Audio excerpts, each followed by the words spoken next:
Father Bob Stokig, rector of the Guardian Angel Cathedral in Las Vegas, Nevada, coming to you with another one of our weekly reflections on the Sunday readings. This for the 26th Sunday in Ordinary Time, which falls on the last Sunday of September in 2021.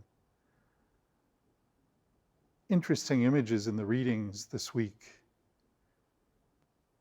We can think about how much we're certain about how we notice who God calls, and yet the scriptures are full of stories that remind us that God's Spirit empowers many, not just the ones we think of as prophetically called, but also others. In the first reading, there's that wonderful image of the Spirit of God falling on a couple of people that weren't inside the tent when the Spirit empowered those who were inside.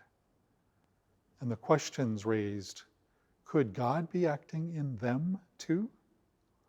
Likewise, in the gospel, we think about the ways in which the disciples were empowered.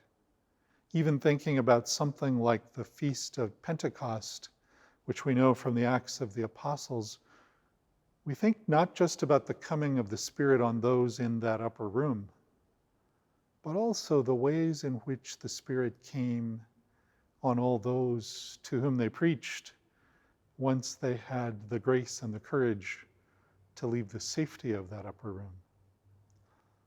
The truth is, God always seems to choose unlikely people, whether in the scriptures, whether in the ways in which we encounter God's presence in our own daily lives.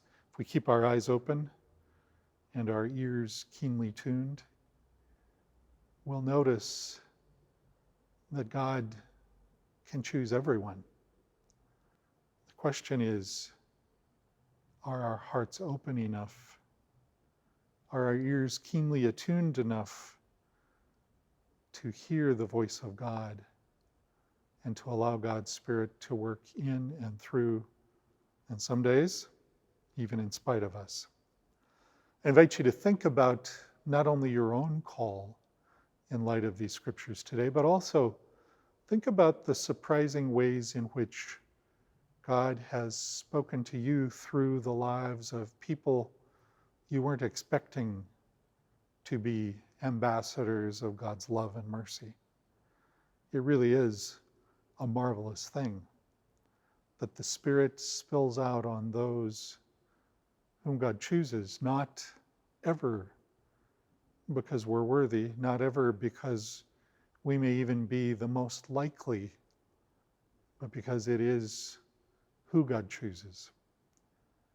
And when God chooses us, do we respond with a full-throated response, knowing that God's love will lead us into uncharted territories if we do follow his call?